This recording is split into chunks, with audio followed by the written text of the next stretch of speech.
Alternative Dig Talk. Real issues, real talk.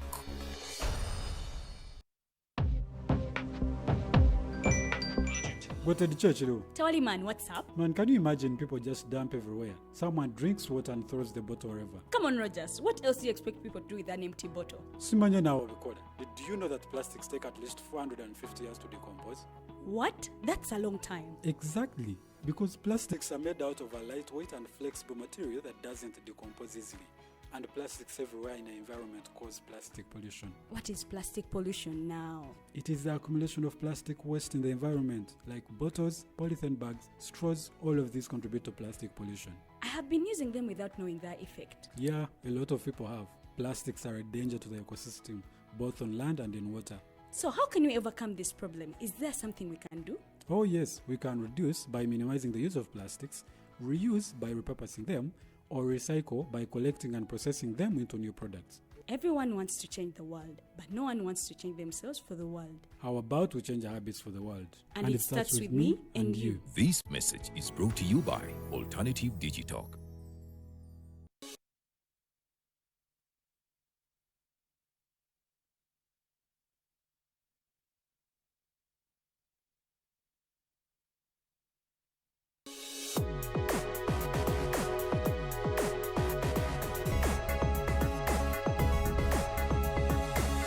The Alternative Dig Talk. Real issues, real talk.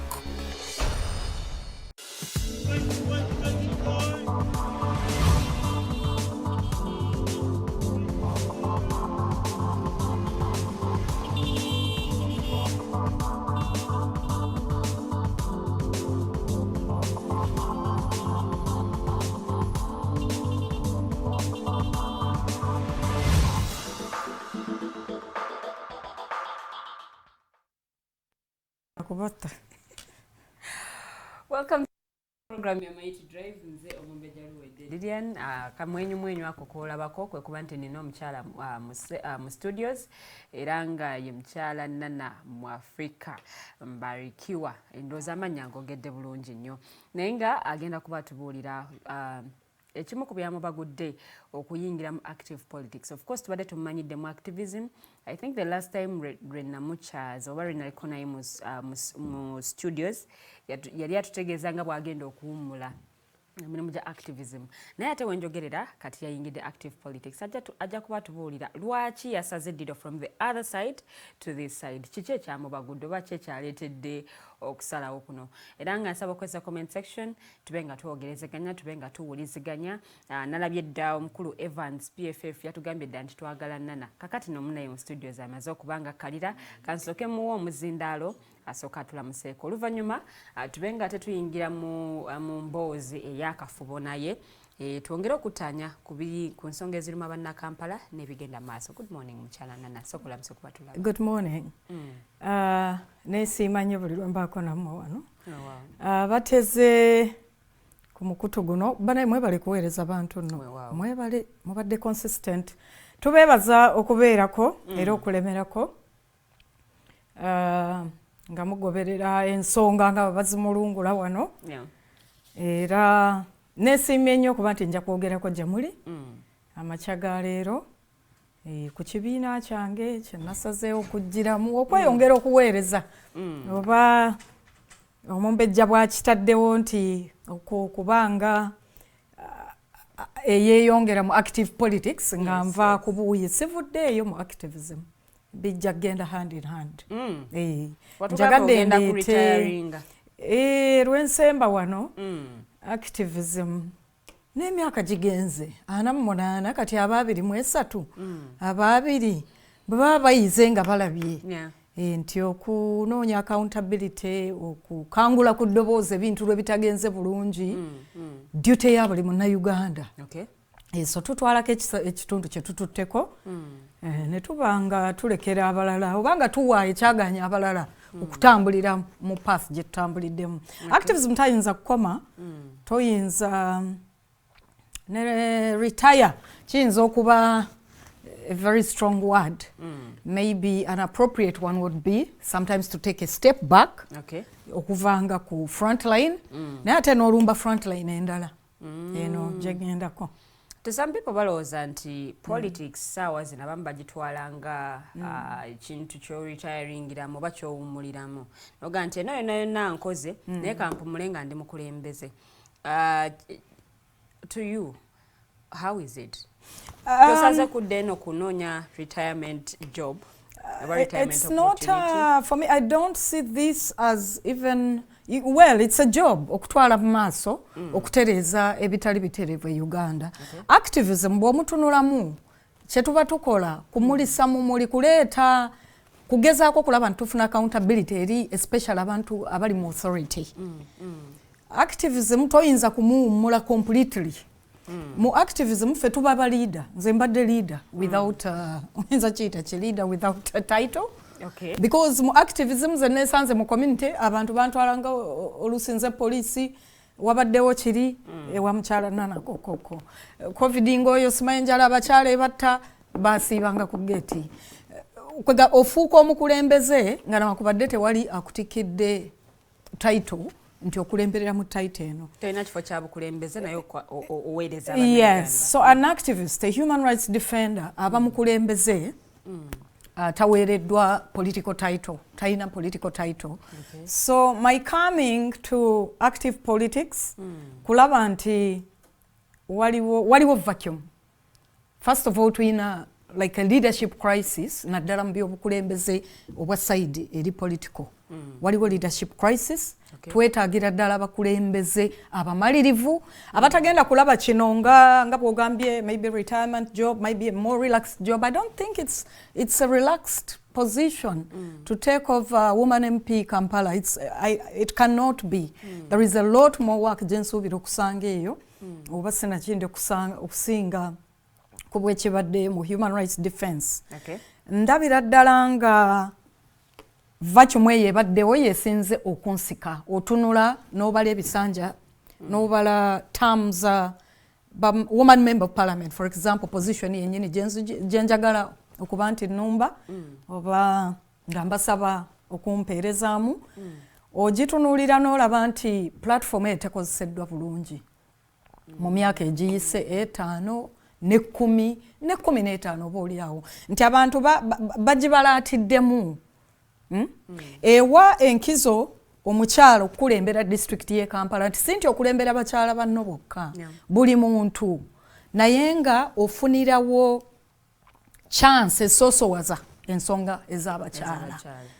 Position eyo mu kusoosowaza ensonga z'abakyala tekozeseddwa to its max. Tekozeseddwa na kutuusa mu kitundu kyayo bweyina kukozesebwa. Era mbadde wano nga neebuuza nti lwaki osazeewo okujja kati. Is it that the activism gw'obaddemu alemereddwa okuyieldinga results ng'oyagala otuuke ku front line wennyini? Activism obeerera ddala ku front line. Activism ze ndowooza nti as a rights defender I indeed had a loud, even an equally loud platform. Okay. As a person that's standing in parliament. Nsobola okwogera ku buli nsonga tewali ankugira naye nti wano ekyawukamu it is a political office nti oteekeddwa okulondebwa. It's selective. Abantu bateekwa okukussaamu obwesiga obwo kuweerezaayo while human rights defense or activism ebadde voluntary.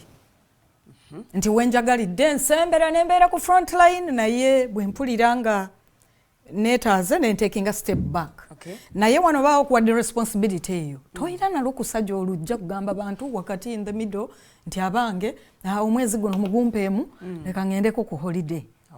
Wali obeera mu buweereza full time buweereza. Yes. So platform ya Woman MP Kampala twagala nandyagadde njiweere ddala ensonga ebeere meaningful eri abakyala. Okay. Yes. If you see what I have done over the years, Profile yange, it's very community based. Nga kiri kyegambye mbeera mu community nze siri mu police, siri LC, siri councillor, naye I have responsibility every day. I have people reaching out to me every day. Kusimu physically, nalonga ate kino, nalonga ate wali, ne wesanga nti okola nga tewali na facilitation eriwo. Naye ojjayo mwoyo gwa ggwanga bulungi bwansi. Bulungi bwansi ono gwenkoledde ekiseera ekiwera emyaka oyinza okubala nga 15.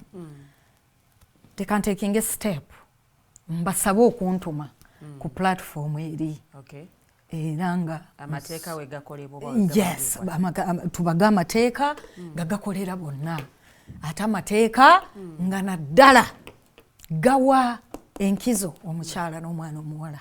Ne mukyala Nana waliwo bagamba nti ebyobufuzi bino biyingirwa abantu because of the influence oba passion oba abamu nsonga ya kunonayo nsimbi. How would you respond to that?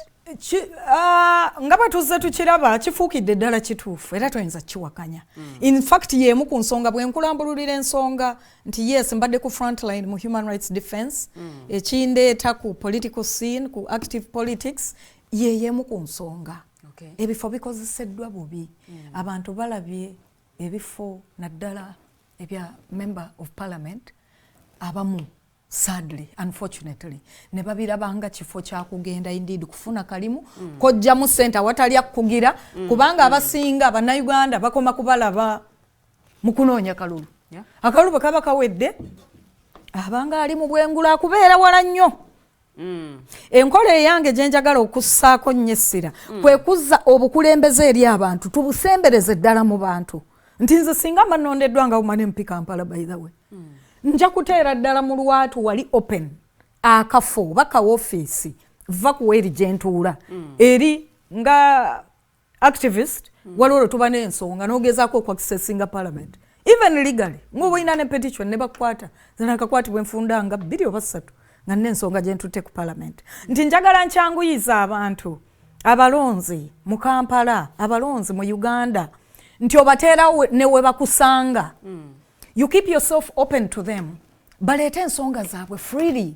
Obukulembeze twagala tubusembereze ddala kuba bulina kuba mu bantu. Ne mukyala Nana tulabyeko abakulembeze abakola ekyo. Obukulembeze tubujje mu kulowoozesa abantu nti Nalongo Nalongo kakati abadde mu katoyota ke tukamumanyiddemu emyaka 10 oluyingira parliament olumala okulayira bamugulidde emmotoka ennene ennyo eyo bwagibaamu bamuviira buviizi teri nze njagala nziza obukulembeze. Ogenda kusigaza emmotoka gy'obadde nayo.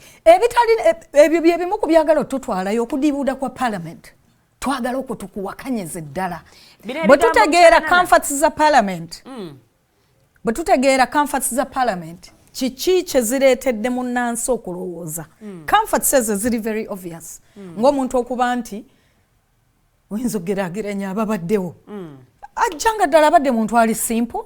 Toyinza na kutracinga nti abaddewo ne establishment nti ye they already established themselves. Yes. Mukyala muwala oluusi muto omulimu gwasoose okufuna ng'omulimu oguliwo gwe gusoose okumuwa comforts nga gundi insurance medical insurance nti bwe ndwala Nalongo mbadde endwala oluusi ngenda kukololaawo nina abasawo wakati mu bantu bange basawo bannayuganda bannange bwe mba sirwadde kintu nti kisukkuluma kukumanya kw'abasawo e Uganda bwe nfuuka MP kiki ekinneetaagisa okulwala kofu ekifuba oba ssenyiga ninye ennyonyi ngende mu Agakaani ebyo byennyini nze yenjawulo gye njagala nzije nnyongereze ku kuteesa okubaddewo saawa zino okubaddewo amateeka ge tuba gagakolere buli omu. Kankubuuza ekibuuzo kino oyogedde ku kyokuba nti oyagala oteekewo at least a space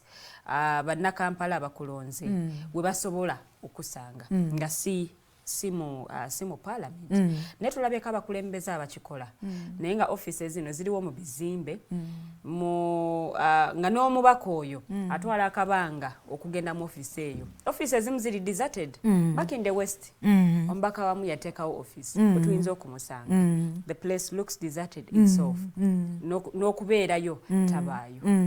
Aren't we going to see the same thing? Lwoba n'oba tobeera available mu bantu bo such a place of leadership. First of all, you even need helpers. You need to delegate. Toyinza gamba nti buli lunaku onoobeerawo kuba n'eryo olina okukiika olina oku representing maybe sometimes even away from Kampala, away from Uganda ogenzeeko ggulo oba ogenze tuteekwa okumanya okudelegatinga.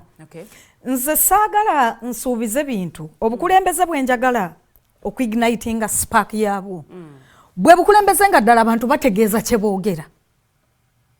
Buno obukulembeze bw'abantu okufukaamirira abantu era nina bakyala bannange bendabye waliwo omukyala munnanga ali side ze Wakisaawo babagenda okusaba akalulu bafukamira e Buganda wano nange ndi mukyala Muganda obuliawo okufukamira kyampisa n'okufukamira sometime oba osindise nnyo nga kyoyagala okyagala nnyo saagala kusaba kalulu nga nfukamidde abantu mbeegaana oba nkyuse byenjogedde nga nyemiridde nga nkekenadde ku bantu abannonda twagala kujja bukulembeze tubujje ku bantu okulengera abakulembeze babalengerera eri mu bwengula omukulembeze asigale nga muntu ali ku ground mu bantu ng'atuukibwa accessingibwa abakulembeze tebali accessible to people kyanaku ebintu biramu bisuubiza nga temunagenda mu parliament nti bwe muyingira mu parliament olulimi lukyuka n'ebyasuubizibwa ne bitatuukirizibwa a reason as to why bannayuganda batandise okuluzinga faith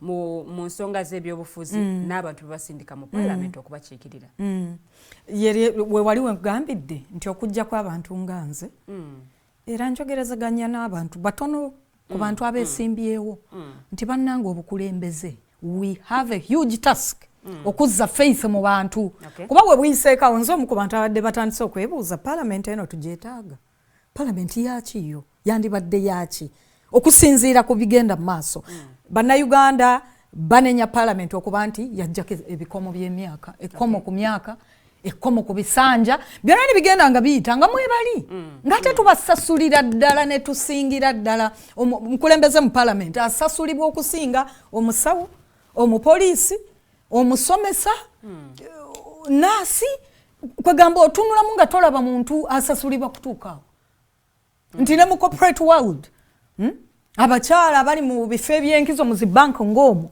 batono abafuna ensako eyenkana ey'omubaka wa palamenti nti ensako eno obunene bwayo bwandibadde okuwa omuntu nga comforts ezo zakijjamu zimwongera maanyi gakola protect me from frustrations eziyinza okujja oluusi nabyenjagala nkole byetaagisa facilitation naye abantu bakitwalidde ddala bwe bayisa bwabaawo ebiyisiddwa ebyenkizo okuwa abantu abalina okwezimba ng'ab'ekaramojja omubaka wa palamenti ayingidde palamenti mu kisanja ekisooka n'akwatirwa mu sikando y'okubba amabaati so omu si babiri si basatu enamba y'abakyala ewerako nti kireetedde nze obuuziza nti ekikutanudde otunuulira ebikolwa by'abakyala bannaffe ababa baweereddwa obwesige ne bayingira mu palamenti nowulira nga wandiwulidde nti palamenti oba tuteesa nakuteesa nti eveewo naye olw'okuba nti tetuyinza ekyo maybe tekiyinza kwakiivingibwa kati kwe kuvaayo tuleetewo enkola empya tupushinga enkola empya okurestoringa faith mu mitima gy'abantu ku bukulembeze naddala obwa political office. One would wonder, why did you choose PFF of all the political parties that we have in the country? Zimu zirina mu kumerukawo saawa zino. PFF sijja gamba nti emeruseewo kati. PFF nje nyumirizaamu kuba njirabanga ye party of hope. Ye party bw'otunuulira ebikolwa ebizze bikolwa party eziriwo oviira ddala ku incumbent NRM n'ogenda ku party eringa yerina enkizo ku opposition party n'ogenda ku DP kibiina kiruddewo nakyo naye nakyo bw'olaba endooliita ezikyetoolodde nti eyandibadde ng'akikulembera ate kaakati alina n'omulimu mu party eya NRM ebintu ebibuuzo ebizzeewo mu bannayuganda bingi. Why PFF? Yes. PFF oyinza n'obutakiyita kibiina kipya. PFF tuviira ddala mu FDC era abasinga abantu tuyina abantu abapya abatwegaseeka badde tebajjanga mu nsiike ya byabufuzi naye PFF abantu abasinga babadde mu FDC era naye wafunayo obutakkaanya oba oliawo ekibinja ekimu oba gurupu emu negamba ku nsonga zino obutagenze bulungi tusigale eno twonoonere ddala kibiina kyonna tutambule tuweere tutandike bupya.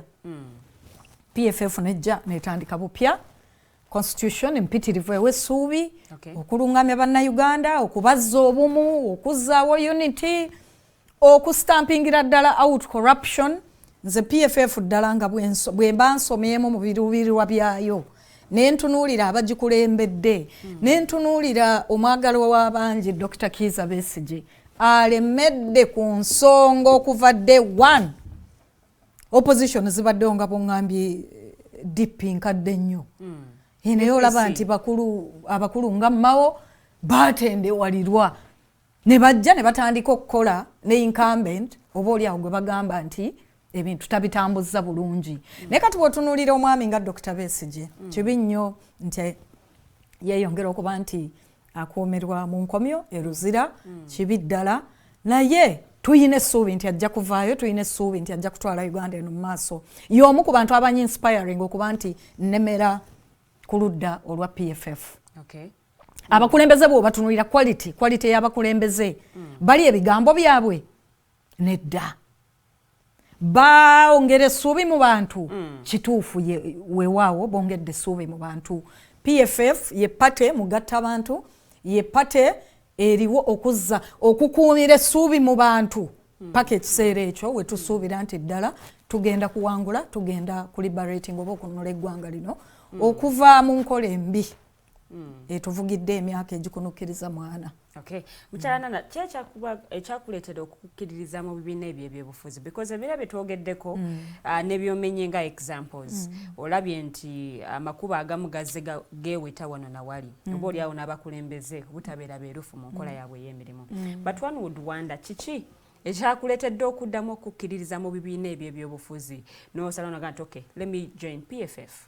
PFF is majorly inspired by defiance or farm, nze kankozese farm eri mu ludda olwaffe olw'okudefendinga human rights. Human rights activism. We stand firm on pushing for accountability. Human rights. PFF gye ndabawo sofa eremera ku nsonga ya accountability ne human rights. Mu bibiina nti bingi ogambye bingi. Lwaki PFF abagirimu inspiration jeba ebamerukako human rights. Wulira n'omubala gwaffe, freedom for all and all for freedom. Nti ddala newankubadde nga it's a political party, core values zaffe ziri kukola ekituufu, gwake gutonye twagala kukola kituufu. Nti yesinga okubanga erinaana fraternity eya activism gye mpangaliddemu. PFF bw'otunuulira ebikolwa n'otunuulira ku bakulembeze b'enkulaze, otunuulira Erias Lukwago era olwaleero ali mu activism mu kibuga awo. Agamba nti development tewali agiganye. Esobola okugoberera okudevelopinga ekibuga Kampala kusobola okukolebwa ng'amateeka gagobererwa. Nga si kumala gabuuka eri paracute kuvandula ttaka kulitwala mu ngeri etali y'amateeka. Nti tuwangaalira nnyo tukola bye tukola nga ddala tulemera ku mateeka. Abaagala okugamenya ffe tusigala tugamba nti nedda. Newankubadde nga muyinza okuba nga mulabika nga abatukiza amaanyi eryanyi leero, ekituufu kye kino. Yes, so PFF ebikolwa tebyawukanira ddala ku bikolwa bye tubaddemu mu human rights activism.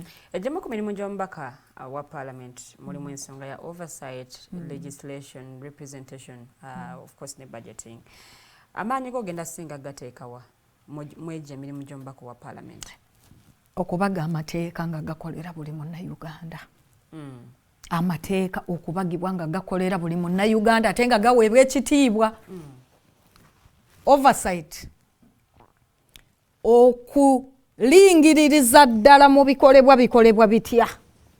Sirina lunaku mugana Kampala bw'aba neesize nampeereza mu parliament lwendikeera ne nekkiriranya nti kubanga bino bye tuzze tuwulira buli mubaka bamuteeredde miliyoni 10 ku account. Abamu nti baneeffe katuzikomyewo kuba tetukkiriza bwe zizze. Tewali lunaku lwendiwulirwa mu scandals zifaananako bwe zityo. Ekyo kyondooza omukululongo bateereddewo. Nze bintu byenzize enkola singa nali muntu wakutendewalirwa bano sika wali bakuweze no sirika bakolere kino sirike singa nasirika dda.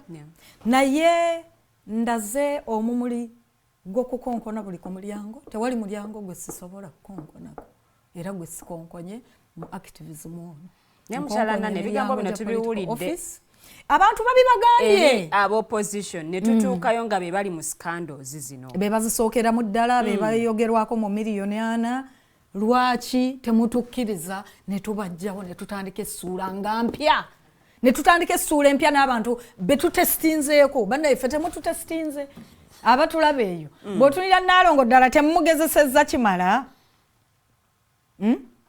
Nalongo ku ndoolito zaayiseemu manya poliisi manya ki ddala Nalongo singa yali wa kutendewalirwa kukyuusa lulimi But do you think bannayuganda oba bannakampala okusingira ddala bategeera obuvunaanyizibwa n'emirimu gy'omubaka wa parliament kya buswavu ekyo nakyo kizibu kinene era mu myezi gino nze bukyanga nangirira ati nja kwesimbawo ntadde nnyo essira there is a lot of is it misinformation or lack of information completely on abantu tebalina knowledge ku for example roles z'abakulembeze baabwe oba n'obukulembeze obwo bwennyini kye butegeeza ekyo kizibu kinene essira era nja dditeeka nnyo ku abantu okwaccessinga information abantu bammiddwa information on purpose okubakuumira mu butamanya there is a lot of ignorance ku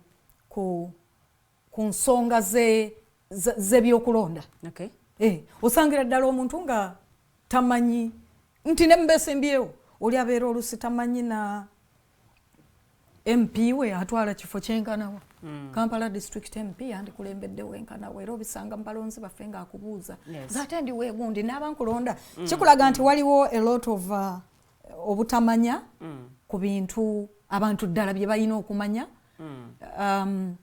electoral commission ebibiina nga Uganda Human Rights Commission omulimu tegukoleddwa gumala kubunya kumanya mu bantu ku nsonga ezikwatagana n'ababaka be balonda oba abakulembeze be balonda kabe ba kansala ekyo nakyo kintu ekirina okuteebwako essira okuwa abantu voter education ntono nnyo mu bantu katwogerako ku nsonga of course ez'abakyala oyagala kukiikirira abakyala mu kibuga Kampala omuntu yali yabuuzizza nsonga ki z'ogenda osinga oteekako ennyo essira oba nsonga ki z'ogenda okubanga otandikirako mu nnaku 10 in case bannakampala bakutaddemu obwesige because ebizibu ebiruma abakyala n'abaana abawala mu kibuga Kampala biyitirivu nnyo naye mu nnaku zino 10 in case bakwesize ne bakuteeka mu parliament ng'omubaka omukyala owa Kampala nsonga ki gy'ogenda osooka okukolako ku bimu ku bizibu ebiruma abakyala n'abaana abawala mu kibuga Kampala nga munnakampala aneesize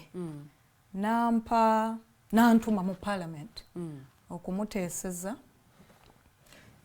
essira nja kuliteeka nnyo ku mukyala n'omwana omuwala empowerment y'abakazi ebizibu ebisinga okuluma abakazi bw'obitunuulira economic empowerment bimeruka ku bakyala obutaba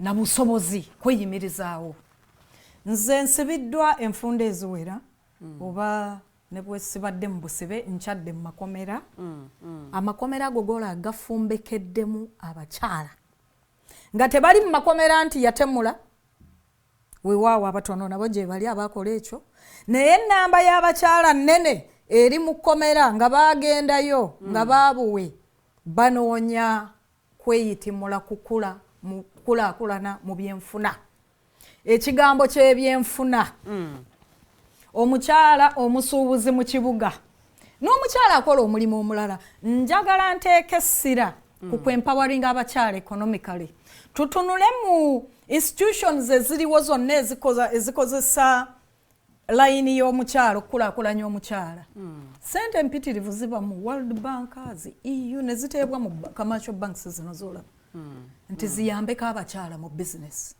sente ezo teziri accessible twava mu COVID ne balangawo sente zaali ez'okubbulula abantu mu business ezasinga okugwa mu Kampala wano mu Uganda business ezikulemberwa abakyala mu nnaku ezisookera ddala njagala nkinyikize era nkikkaatirize nti awatali kwempawaringa mukyala economically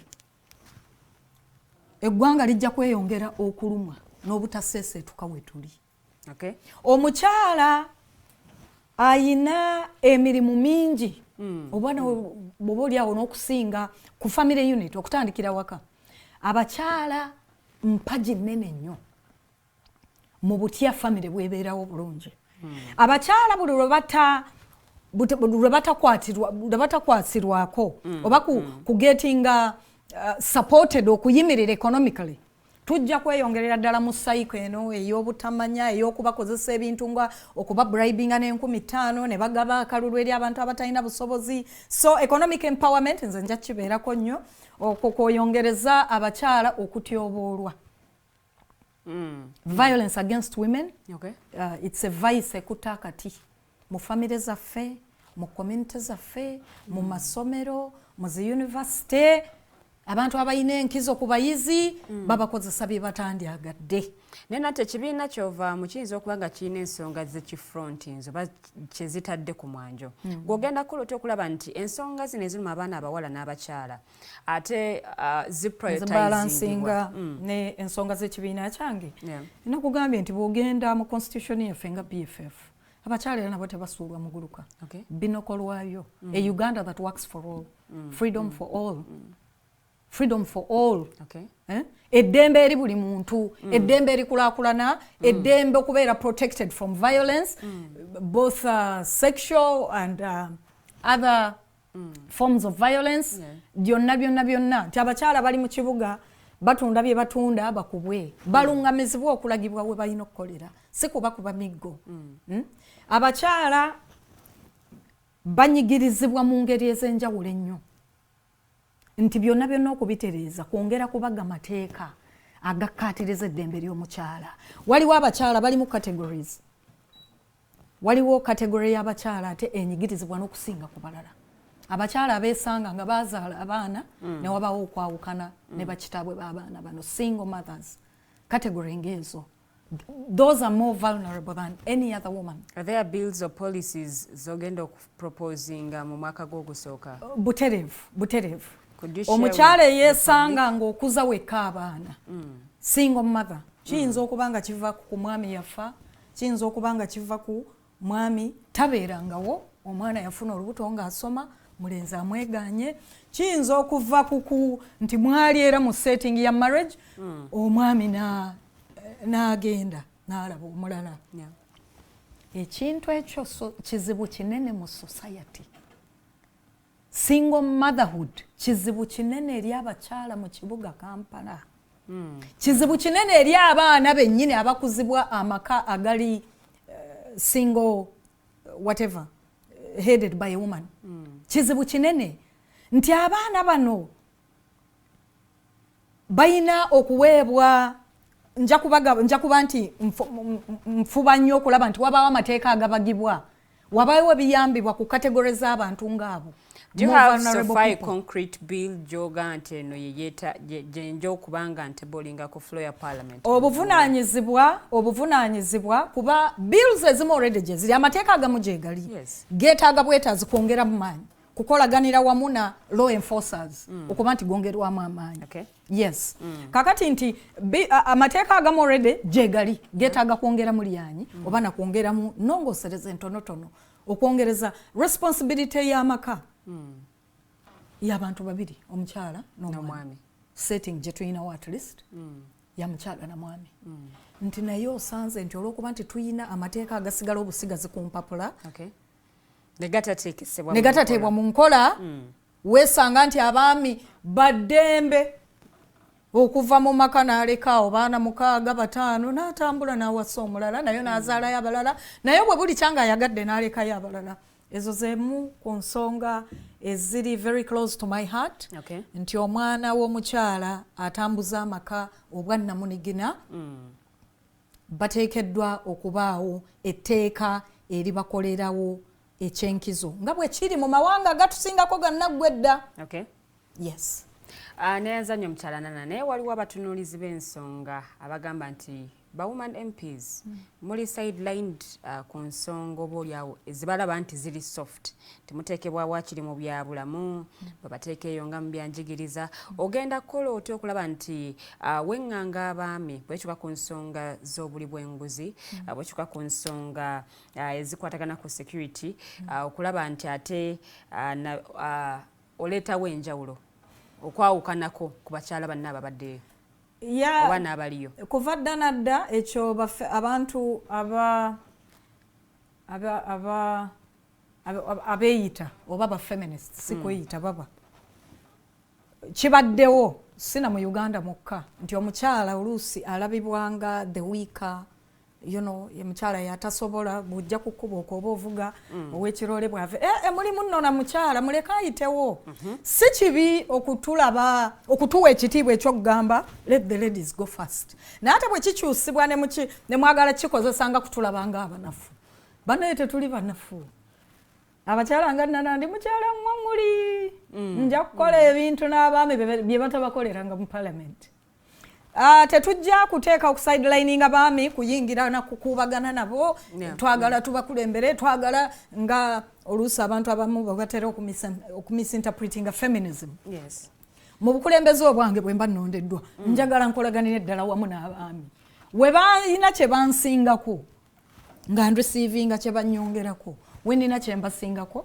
nkibawe awatali kunyoomebwa nga mukyala omukyala kyasobola okukola omwami akisobola ate abakyala tuyina naturally tuyinawo special talents nti omukyala osobola okujagolinga ebintu bingi nnyo kyekiri kyengambye tiyo omwami bwabaawo economic issues addusa akulekedde abaana naye omukyala ojja kubeerawo awo jagolinga abaana basome obatwale mu ddwaliro okola awaka toyinza nakuvaawo ate ovaawo olagawo era bw'obanga avuddewo era abaana basembera wa jjajja mukyala so really abaami nzikiririza mu nsonga ezimu eza feminism naye waliwo feminism wabeera misinterpreted and misused awo nentekinga ku step back sandibaddemu abo bafeminists abalowooza nti tuliwo okukuubagana n'abaami kubalaga we are the bad ones nabo batulage nedda we are the baddest njagala tubenga tukolaganira wamu n'abaami okulaba nti tutwala eggwanga mu maaso.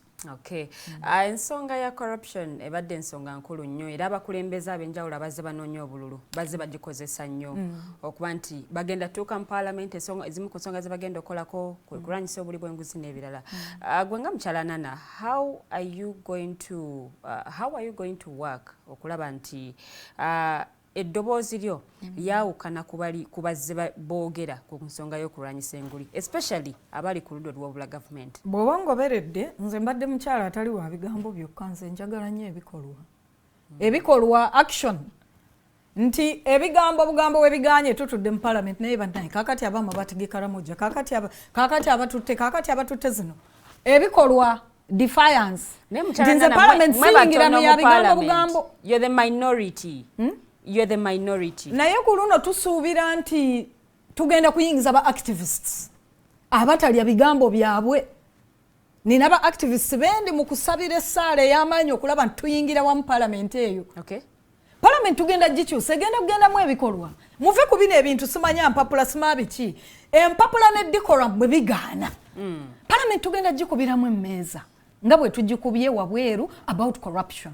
Corruption teyetaaga kwogera bwogezi. There have to be actions that push for the corrupt okuyingira correction facility. Banoonyerezebweko era bye bajje ku ggwanga bibajjibweko. Nze naakola ntya nze nga Nana? Kukulembeza mu muli gwa activism. Okukulembeza omumuli gwa defiance. Ntinza okuyingira parliament abantu babanga babba mu lulimi oluzungu nsigale mu luzungu nja kukyusa ku lulimi nduze mu activism oba njogera olulimi abantu lwe bategeera. Activism oyo mu parliament anasigala nga akola activism tabeerangako wa bumenyi bw'amateeka. Activism si kumenya mateeka. Activism kupushinga family against wrong. Kugaidinga nti kino kyandikoleddwa bwe kiti naye n'okikola very family ate nga teweetiriridde ate nga teweeridde ntama. Obuuza nti nze nga nze ku kya corruption mba nkola ntya? kwongera maanyi mu bantu kyekiri kyekugambye nti parliament siyingira yagenda kwekweka bantu kuggalawo ndabirwamu kuzambusa nyingira parliament ey'okusigala nga njogera n'abantu bannange bempangaliddemu nyingira parliament ey'okulaba olw'omukaaga nenzikirire mu wino oba nakasera onguleyo ennyaanya zange nga ngula ennyaanya ezo nja kuwuliriza wiiki egenze etya bye tuteesezza bibakoledde twandikyusizzaamu kiriwa naye njagala okugamba nti leero bwe nkubuuza nti gwe wali olabyeko Woman MP wa Kampala maaso bwenyu ku bulala mu kisanja kino ekiwedde olina wali omusinkanye namulinako ku show nga tannagenda ekale gwe oli munnamawulire tufulume tukibuuza omukyala atunda ennyaanya ennakasera oba kwowina oba ekatwe oba ekibuye ojja kwesanga nti tamulabangako kuba olumala okulayira n'ebintu bye yagulanga mu katale kati atandika byonna kubisanga mu supermarket si kibi okugula mu supermarket naye okusigala in touch ne buli muntu kyanganya mixinga bw'osisinkana abantu temubula ku bantu baneffe bwe mutulonda tetujja kubula ku bantu naye ate that's the order of the day kuba ne speaker wa parliament azinga byebitanudde byebitunyiizizza ebyo byebinyiizizza ababaka tebaliyo mu committee tebaliyo ne mu constituencies tebaliyo babeerawa bali bweru wa ggwanga kino sijja kukiruma mujuuze era tulaba endooliita ekiziri mu pate y'abannaffe abanuupu nga banyiivu nnyo eri omubaka ayina ekifo kino kye twagala nga banyiivu byansusso nti okuva lwe twakulonda yadde ne maneya mu parliament tojogeranga tewaliro wali okutte muzindaalo kwogera ku kimu ku mirimu egikutwala mu parliament eyo teruliiwo olunaku olwo abakampu ye bennine abalala ne bavaayo ne bamugamba nti emyezi ena gy'omaze e Kenya tusobola okulaba obukakafu nti wali mu ddwaliro Aga for 4 months accountability nti omubaka wa parliament wa ddembe bwe tuta encouraging abannansi kudimandinga kulaba babaka baabwe mu constituencies mu bulamu obwa bulijjo ndi wa ddembe okulondebwa n'enninnya w'ennyonyi n'engende e Canada nga bwe twalaba Judith babiri ekisanja yakimalako olw'obuzibu bwe yayina but tuleme okudiscussinga personalities yes okuwa example sometimes tebali mu studio kwedefendinga naye nkuwadde ng'example ekiri ku mimwa gy'abantu era boolyawo ekireetedde ba activist nga nano okusituka nze neebuuza nti ekibuga kino tekirimu bakyala bayinza kukulembera bannaabwe olaba mbadde nkulembera mu activism nga siyina mpadde lukusa oba kuntuma butereevu naye nkikola voluntarily bwe nsaba abantu okuntuma ndabira ddala nga kisobola nga tukyali ku nsonga ya corruption just in case omu ku bannakibiina kyo musinkanye mu parliament ne yenyigira mu scandal erimu eya corruption onoosobola okusigala ku bigambo byo byoyogera saawa zino okukondembinga ebikolwa ebikoleddwa omuntu oyo butereevu will you name and shame that person fene mu pate ennaku oba emyezi emitono pate gyetongozeddwa nze ebikolwa byange sirina we nakyaziddwa nina we nakyazibwa ne bagamba nti nze bannaye nekyeyange siri mu pate kukuba ngoma ya pate kukuba ngalabi ya pate ne lwewakoleddwa ebikyamu ne wakoleddwa nti nze I am the type abantu abamu they call us controversial ekikyamu kikyamu oba kikoleddwa wange oba kikoleddwa atali wange ekikyamu kikyamu.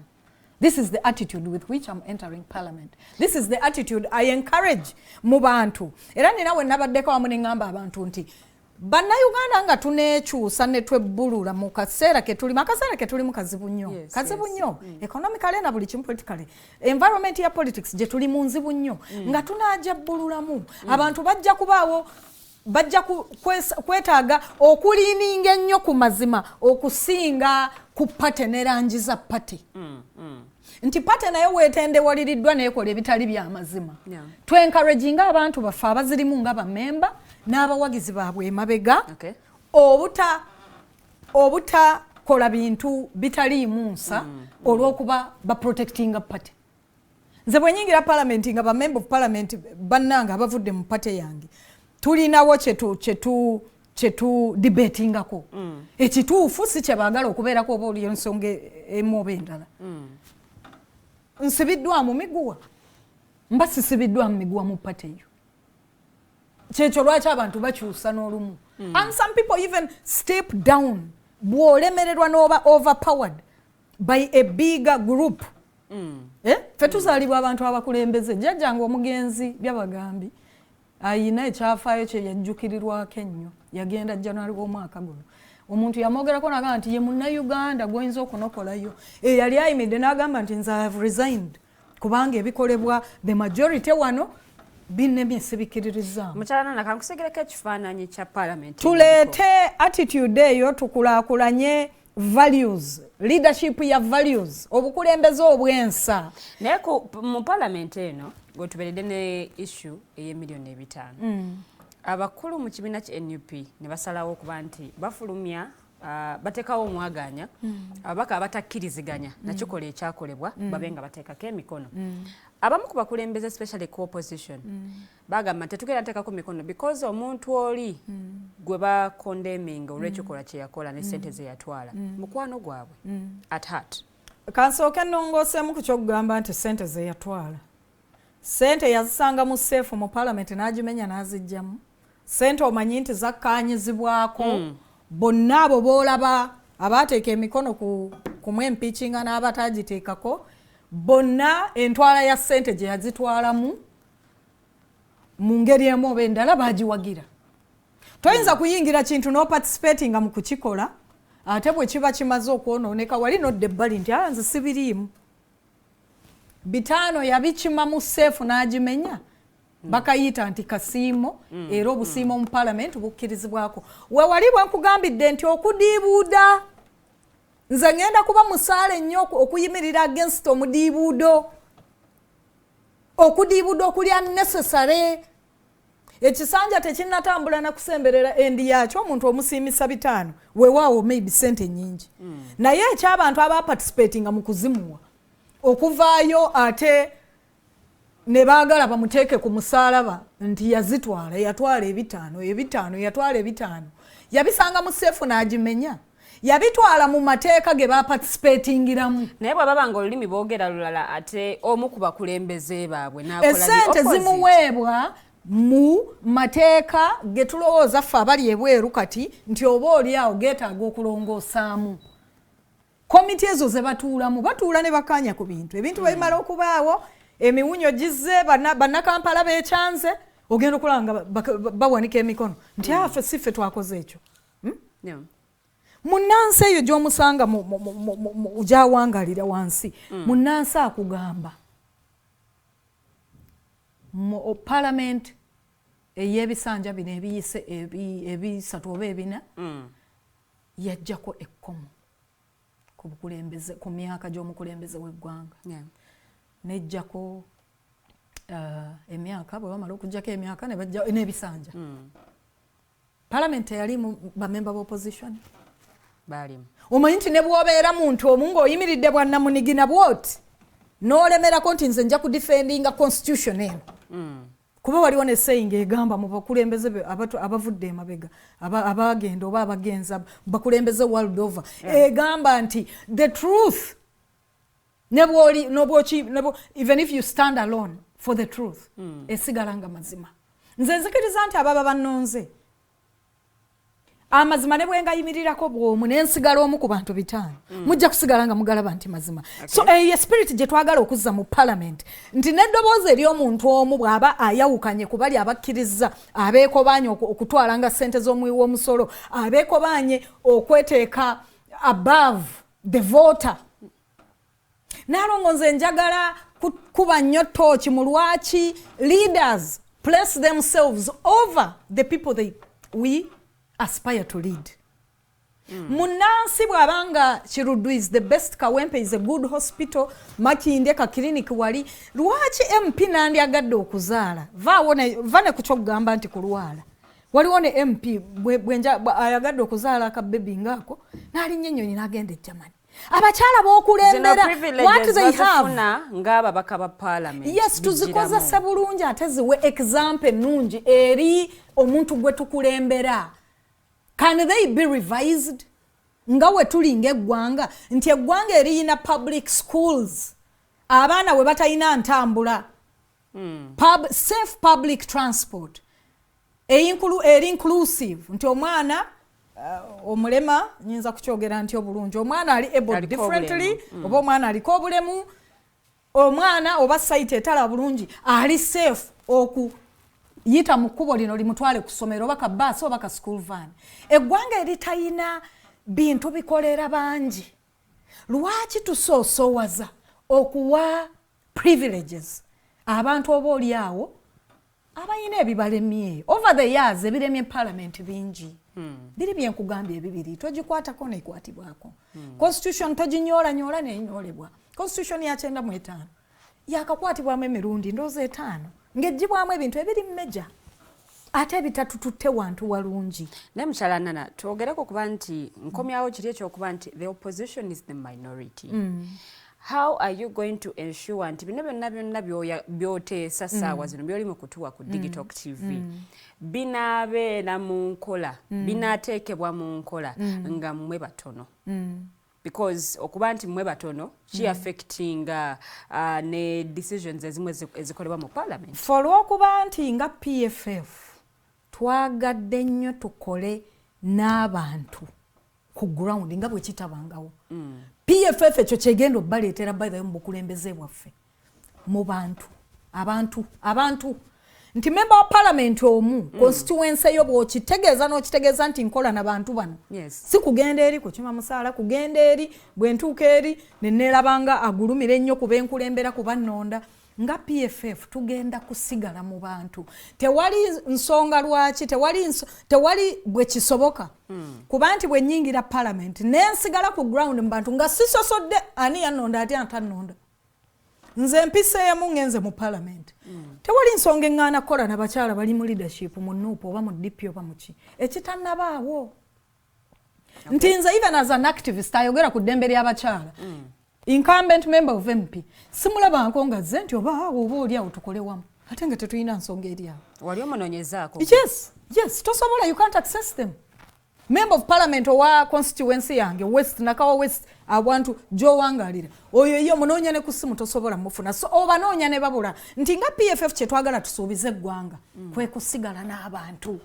Okay, tudde ku nsonga nti ekyokuba nti opposition batono nnyo mu parliament tujja kuba bangi in the sense that ffe tukola n'abantu tetugenda kweyawula ku bantu nga bamaze okutulonda tusigalira ddala ng'ensonga tuzijja mu bantu nasobola okukola n'abana offices mu community. Lwaki nedde NRM tejjudde bantu nti bonna ebigenda mu maaso balowooza bituufu? NRM ejjudde abantu abaagala obbakwata ku mukono. NRM erimu abakyala bagamba nti Nana byoyogera no bituufu naye baabuwe disempowerment ejjudde mu ggwanga nti bw'anaabiyimirirako ng'ebituufu ayinza okufiirwa ki akalimu. Nja kukola nabo okubakkiriza nti you can survive out of parliament, you can survive on the truth.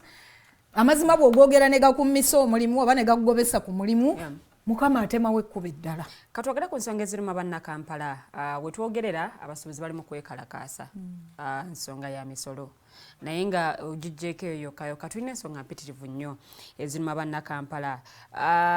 Gwe ngo ayagala okujja ku kifo ky'obukulembeze oteeseteese otya okulaba nti ebimu ku birimu bannakampala oba ensonga ez'omuggundo ezirimu bannakampala zigonjoolwa era nga zituuse bulungi nnyo ku floor ya parliament? Bwe nkugamba a bit of my manifesto gye najjeeyo financial empowerment, economic empowerment eri bannayuganda bannakampala nga mwotadde abaami n'abakyala kintu kikulu okussaako essira. Abakulembeze nga banasosowaza abantu okwekulaakulanya tuteekeddwa n'amaanyi okutunula mu bintu nga abasuubuzi ebifo gye bapangisa commercial buildings ezo.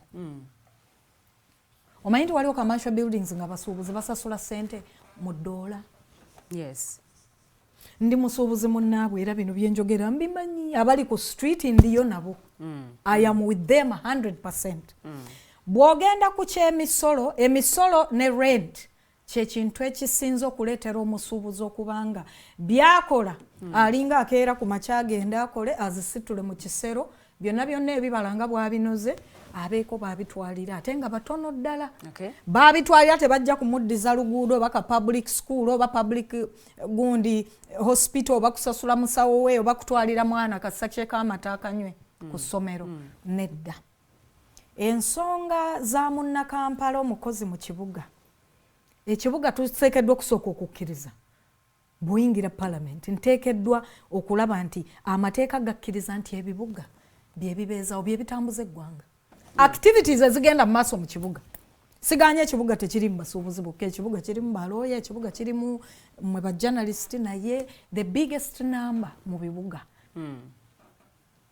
are traders, people that deal in different trade. Okuwa services za hoteli, okuwa services z'emmere, okuwa services z'abantu bye bambala, okuwa nti omusuubuzi ateekeddwa okuprotectingibwa ennyo. Exploitation. Era biseewo mu ngeri omusolo gye gukuŋŋaanyizibwa. Amateeka agamu nagaye nti weegali naye gakolebwa kifuula nnenge. Kakati n'osanga nti gundi bode ekuŋŋaanya emisolo mu bantu URA kuviira ddala mbala emyaka ng'emeka abantu engeri gye baapointingibwamu abakulira institution ezo. Nakyo kireeseewo obuzibu bunene. Abantu tebalina mutima gw'abantu. Bwe tunazza obukulembeze oba abakulembeze abalumirirwa abantu okuva ku mutima, tolina bw'ogamba bw'okkiriza nsonga nga oli mukulembeze oba oli ku ssa lya minisita, olina ekizimbe ky'owuninga mu kibuga, sinakindi wakijja mu misolo gy'abantu. Gwe ng'omukulembeze ssente rent muyite nti ez'obupangisa, n'ogamba munna-Uganda agenda atunda obuntu ak'omutwalo ak'ettaano akuŋŋaanye ssente agenda azikyuse akusasule rent mu ddoola. Okwo kuba kulwanyisa byanfuna bya ggwanga directly. Ate bino bikolebwa abantu bali mu bukulembeze. Ogenda okwata omukyala taweza na capital bw'otunuulira eby'emisolo ebyo ebitabo ne bwe girambikibwa. Waliwo kategore y'abantu ebeera tenneetuuka na kubaako musolo gw'amaanyi gwewa ggwanga. Okuggyako okusigala ng'omusolo gwewa bw'aweerera obwana ne bugenda ku ssomero ogw'omusolo. Omukyala bw'atunda obuntu mu kikuubo alina capital taweza miliyoni 10 oba 8, naye akyasobola okwebeezaawo n'awaayo ka renti ke n'asasulako amazzi n'asasulako entambula ye, n'aba ng'akyasobola okutwala abaana be ku ssomero ne mu ddwaliro n'abakadde be mu ddwaliro. Okwo kuwa musolo. Omusolo guweebwa at every level. Ebintu by'ogula n'obitambuza n'obiguza n'okwono ne bw'oba tukutte mu nsawo mu sales owe government omusolo directly oba oguwa.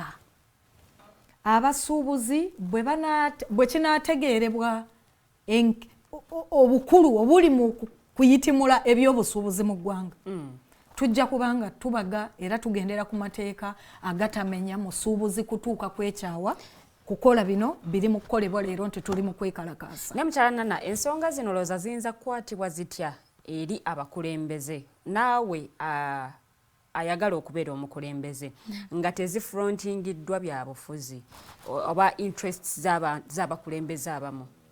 Bwe tuneerondamu abakulembeze abalina obusobozi as opposed to okulonda abakulembeze nti ani alina ssente nnyingi atadde ebipande ebingi mu kibuga asobodde okubalimba ennyo. Bwe tunaatuuka ku ssanga tusobola okwerondamu abantu okutukulembera nga tukyesigamya ku mikululo gyabwe bye bakoze mu community. Si via omuntu akusaba okumukulembera mu council oba mu parliament, si via bw'ogitunulamu ebintu byazaakola. Ayagala eggwanga lye era ayagala muntu munne, ayagala munnansi munne. Twagalana. Uganda tutuuse we tutuuse kuba tukulemberwa abantu abatayagala bantu bannaabwe. It is not hard to see omuntu ayagala Uganda oba ayagala bannayuganda. Omuntu ayagala Uganda toyinza kubeera ku platform nti ndi prime minister n'ogenda kwenyigira mu kubba kalulu ka constituency. Ne mukyala Nana, ebigambo bino bizze bitugambibwa abakulembeze. Olulimi lwe bakozesa wano no bannayuganda ne bafiiringa nti tulina abantu bannaffe. Olutuuka amateeka we galina okubagibwa olulimi ne lukyuka. Olulimi bwe lukyuka mutujjeeyo mu parliament. Nze bwe nzija mu Bukulembeze leero nkugambye nti twagala tuleetewo culture. Bwe tuba tetufunye value mu Bukulembeze bwa muntu kiki ekitugaana okumugjayo? Mukyala Nana ku kifo ky'Obukulembeze ng'olemereddwa okudelivaringira bannakampala ne munkowola nti we are recalling mukyala Namata Nalongo. Tusaba mu parliament aveeyo tuweereze omuntu nja kukikola. Yeeyo culture gye twagala tutandikewo. Oli kikola nga bannayuganda tebakukase nga gwasaze onoga let me resign because wendi bano tebawuliriza maloboozi gange oba tebazikiriza kuweereza bannakampala. Nenkikola nenekandagga nenkivaako ekifo nenzira mu bantu nembaga nti mumanyi wali bonna tubajjemu n'obwesige. Twagala kuleeta that culture nti mu mirembe awatali kukasuka mayinja oba ki tuwakane. Tukole debate bwegaana ng'owulira ddala you're overpowered by evil. Walk away from evil. Why not? Eyo culture nze njagalo timulira ddala. Wabeewo culture nti omuntu bwe bakwatira mu manga zamba nga police tenakuwalawala nakutwala kibuli CID nakutwala Luzirambu nze nandu tunabbya amabaati gwe mwennyini vaayo ogambe nti bantu bannange nasobya.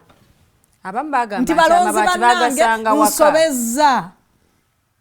Era leka ntwale step nzire emabega mufune omuntu anabatwala mu maaso. Ebyo bye bimu ku bintu byenkubiriza bannanga abali mu kusaba bannakampala otulonda oba bannayuganda. Weesanze ng'olemereddwa mulina okkiriza nti olemereddwa. Waba bannayuganda omwaganya okutunula mu bali be wali nabo oba n'abantu abapya. Omuntu alina obusobozi. Tunoonye nnyo obusobozi mu Bakulembeze. Ng'abalonzi nga tetwesigamye na ku bya pate njagala. Pate njagala nkolere wamu nayo tukulembeze values mu Bukulembeze. Naye pate wendabira nti eyina ensonga. Mbeere mweteefuteefu okulonda owa pate endala gwendabamu ki? Ensonga. Gwendabamu value. Leadership of value. Abantu okutunuulira. Mwagala Bukulembeze, mwagala kusinga nti ffe twambadde nnyo yero oba ffe twambadde red ffe bangi. Mwe abantu naddala abalonzi, abantu be bayita muntu wa wansi olwaleero wanayinki. Mwagala Bukulembeze nkiyite ntya na buweereza oba mwagala kushanana muwala waffe owa red owa bbulu bwe tututte mu parliament tugenda kwagala okusalawo awantu awo. Mwagala Bukulembeze na buweereza oba mwagala kukuba ngoma na kuzina ffe tusinga we are the baddest nga temuyina kye mujjayo. Mukyala Nana tulina eddakiika ntono nnyo okuba nga tuwunzika naye sobola kubuuza ku kibuuzo kya oversight. Of course ng'ogumu ku mulimu gw'omubaka wa parliament. Onaasobola okulondola enteekateeka za gavumenti ng'oli Mukulembeze ali ku ludda olwabula gavumenti okulaba nti naddala okuba nti bannayuganda oba n'abo abakulonze bafuna obwenkanya oba bafuna obuweereza nga tebasosoddwa kuba nti bava mu kibiina gundi oba bawagira omuntu gundi. My attitude towards corruption, my attitude towards seeking accountability, tewali doubt yonna nti nja kukola obwakalabalaba ate nyencouraginge n'abo be n'abanyingidde parliament nabo nyencouraginge abantu abampeerezaayo okukola obwakalabalaba buno wamu nange. Ekikombozesa kibuuzo kino kigendera ku nsonga y'enteekateeka ezijja bannayuganda mu bwavu omuli emyoga ne PGM nga Abakulembeze especially ku ludda oluwabula gavumenti badi campaigninga enteekateeka zino n'abantu okuba nga tebasobodde kuganyulwa mu nteekateeka zino baga nti banna NRM olwa partisan attitudes. We wali wanagambidde nti bw'omala okuyitamu ng'omukulembeze w'abantu tekigaana mutendera ky'oba parliament sooka muli otegeere togenze kukiikirira bakibiina kyo kyokka abo abantu bakoledde ensobi abasinga we bakoledde ensobi nti ne mu bigambo bye bw'aba agamba abantu mbakoledde kino nkoze kiri nkyalidde abasibe olwaniridde bapateyo and that's partisan work. Abasibe eriyo n'abakyala abali mu makomera olwazirooni ezaalema olw'ebyenfuna ebiganye olw'okutembeya ku nguudo. First of all oteekeddwa kumanya kasitoba ngo appreciating a role yo ng'omukulembeze ku mutendera gwa member wa parliament. Toyina bw'ojja kulemwa encouraging abantu kugenda kukozesa program eriwo kujja abantu mu bwavu nti kubanga NRM. Naye ate ekirala kye tuba tulina okulongoosamu ne NRM egenze nefuna tendency. Elebolinga program zino nezirabisanga nti kintu kyabwe. Oba oli awo n'okuleetera abamu ababa tebawagira NRM okutyayo nti sente zirabika z'aba NRM. Bw'abawo programs zetuteekawo nti zakubbulula bannayuganda mu bwavu, program eziriwo nti abakyala bakwasizibweko mu by'obusuubuzi, program eziriwo nti abaana abawala bayambibwe oba okufuna bye beetaaga ebibatambuza mu bulamu obw'okusoma mu bulamu obw'ekito, zireme kwawulana kusosola. Tugenze ne tufuna abakulembeze ab'ebitiibwa ennyo level ya prime minister mmwe ekyo bakuumidde wano mu nguudo embi lwakuba mulonda ki opposition ne incumbent party bwe tuba tuyingidde ekifo kukulembera bannayuganda tuleme kusosola mu bantu. Nze era ekyo sisobola kikola, sijja kusosola mu bantu. Nagambye nti ne leader bw'abanga avudde mu pate endala nze nga mulabamu obusobozi nti tusobola okugatta obwongo ne tugatta okufunvubira okukolera bannayuganda.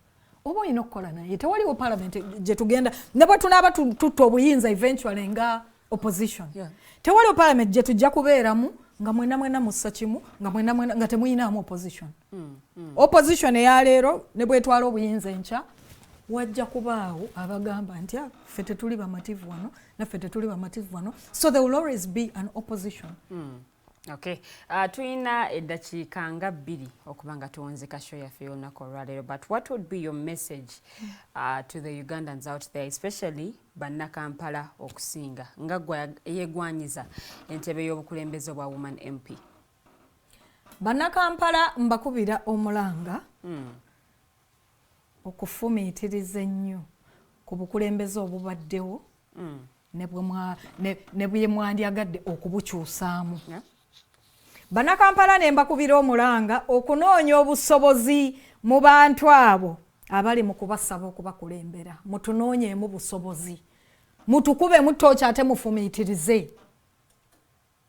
Omukulembeze ebintu ebikuluma ggwe ng'omuntu owa bulijjo. Abakulembeze beesanze nga bayina immunity eribbyo. Naye tulina influence eya ssente ssaawa zino. Ssente kibi nnyo kyakusaalirwa nti munnayuganda ddala ayavuwaziddwa n'atuuka ku nsonga emulabisa omutwalo nga enough value to exchange for their true decision akalulu nga kazze. Kyakusaalirwa. Influence ya ssente bannakampala naddala. Nze neesimbyewo njagala position ya Woman MP okukiikirira Kampala district. Bannange temunsuubiramu nti nina obuwumbi bwa ssente bwe ngenda okuwa buli mulonzi. Sibulina. Kye mbasuubiza bukulembeze obw'ensonga. Obukulembeze obwa value. Obukulembeze obujja okukusobozesa ggwe nga ggwe ng'omuyizi ali ku ssettendekero, eyakagraduatinga, omukyala atudde mu dduuka lyo mu kikuubo. Nkusuubiza bukulembeze obwa value obugenda okukusobozesa okukola ebibyo, oleme kwegombanga kutega mukono mukulembeze mukono. Mugaanire ddala okutyoboolwa n'okutunuulirwa ng'abantu abatategeera. Nga munoonya obukulembeze obw'ensonga ku luno. Mukyala Nana neyanziza nnyo neyanzege naye waliwo komenti zinagamba ye Robert Mayanja agambye mukyala Nana tumbiza sound fene nakawa twakooye okwepena kw'abawala ku nsonga za representation at Kampala district twagala real woman MP naye nga sinakujjako kazindalo nga ne producer tannanzijayo.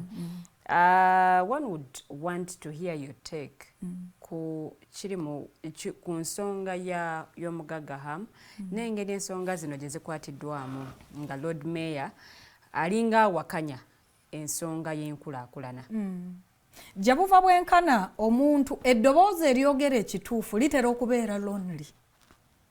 Eddoboozi erikuba ttooki mu kintu ekituufu litera obutabaako bantu bangi ne bw'olaba bannabbi gye twava ne Yesu yagamba nti abange ekirungi kiri wano abangi basooka kumukuba ne bamukuba wali nafuuka mulambo ne balyoka bagamba bino byabufuzi bye biri mu kuzannyibwa kati Erias Lukwago taata Ssaalongo nze bwe ndaba kyakola he is being an activist for all of us bannakampala bannange enkulaakulana tugyetaaga mu kibuga infrastructure tuli mabega nnyo ku bya transport tuli mabega nnyo era nze bye bindeeta mu palamenti obulumi bwange awo we buli eggwanga okuba nti ekibuga ekikulu eky'eggwanga tekiriimu defined mode of transport ey'abantu eri safe kino sikyogera nti nina anything against baganda bafa bodaboda naye twetaagawo oda mu bintu ebimu taata Ssaalongo bw'avaayo ku nsonga eriwo embiranye ze balimu ne hamu ayina pointi nti enkulaakulana ne bweba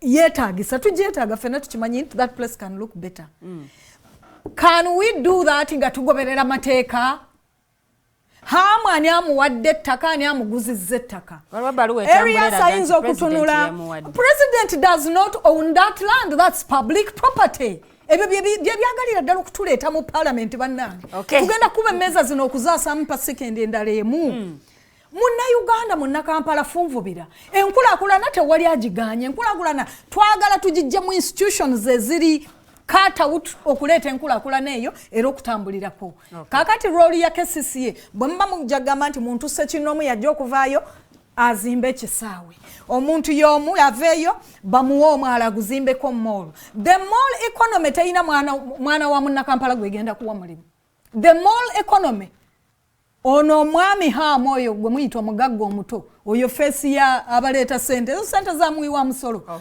nedda kamalirize mall economy tegenda kuwa mwana wa munnakibuga mulimu mall economy enoonya rent ate ng'emukusasuza mu ddoola agenda kuteekawo ebizimbe obwannannyini buli kuki ebizimbe bya Uganda byaggwanga nti sente ezibivaamu zijja tuzimbirayo wali essomero zitereze Nakivubo Muse zitereze essomero ekawempe nedda rent agenda kugenda mu nsawo ya muntu Ssekinomu sinakindi mujja musasula mu ddoola muyimirire wamu ne Lord Mayor Erias Lukwago mubuuze nti enkulaakulana kanso yo gye yateekawo City Authority Kampala City Authority lwaki esuulibwa ettayo ne baagala bagikozese bantu Ssekinomu abaagala okutujjamu obujja emisolo Munnakampala Ssaalongo ayinza okuba nga alinga ayimiridde yekka bamuvume bamutyoboole nti azanya byabufuzi akola bubadi bwa bunna byabufuzi mujja kwejjusa dda ng'ekibuga kyonna bakiddye mu kibiina kyovaamu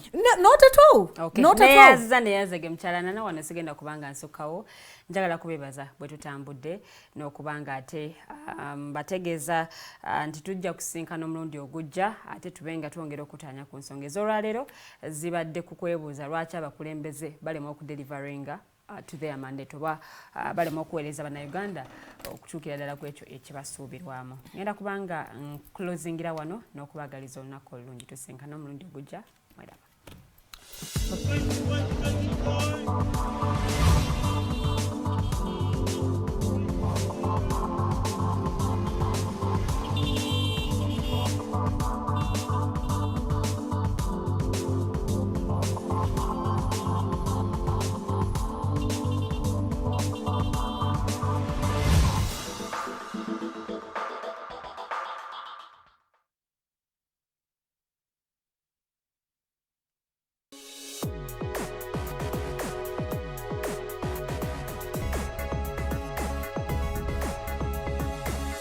The Alternative Dig Talk. Real issues, real talk.